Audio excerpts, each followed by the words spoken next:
manhaj itu artinya sistem gitu. Para ulama umumnya tidak menggunakan istilah manhaj untuk menamakan ini adalah sebuah sistem fikih. Kalau manhaj itu tidak lazim digunakan. Nah, cuman di zaman sekarang dimunculkan istilah manhaj salaf gitu misalnya. Tapi sebenarnya manhaj salaf itu ya siapa yang masuk dengan salaf? Salaf itu kan masa abad pertama, kedua, ketiga, ya kan? Salaf itu kan masa lalu artinya. Dan manhaj salaf itu ya sebenarnya ya mazhab-mazhab fikih itu sebenarnya aslinya. Karena para ulama fikih yang 4 itu ya, Abu Hanifah itu lahirnya tahun 70 Hijriah sampai 150.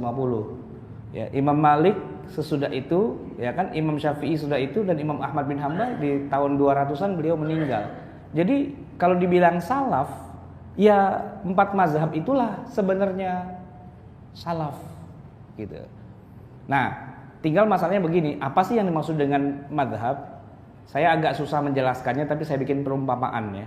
Gini, antum tahu yang namanya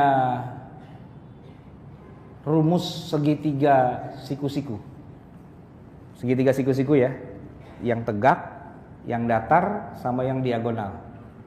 Itu rumusnya untuk menghitung yang diagonal tuh asal kita tahu yang tegak sama yang datar, yang miring itu bisa kita ketahui.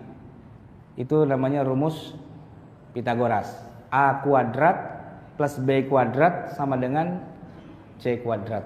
Itu rumus Pitagoras. Pitagoras tuh hidupnya bukan zaman sekarang, zaman dulu gitu. Tapi dia bisa membuat rumus itu dan tetap sampai hari ini rumusnya itu bisa digunakan terus.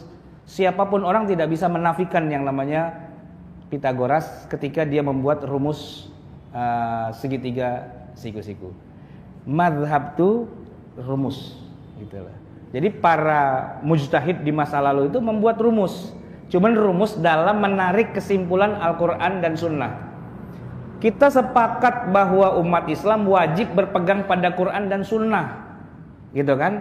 Tapi harus ada kaidah dalam mengambil kesimpulan. Nggak boleh orang main toel-toel ayat Quran lalu dia simpulkan sendiri. Untuk kepentingan pribadi itu haram hukumnya.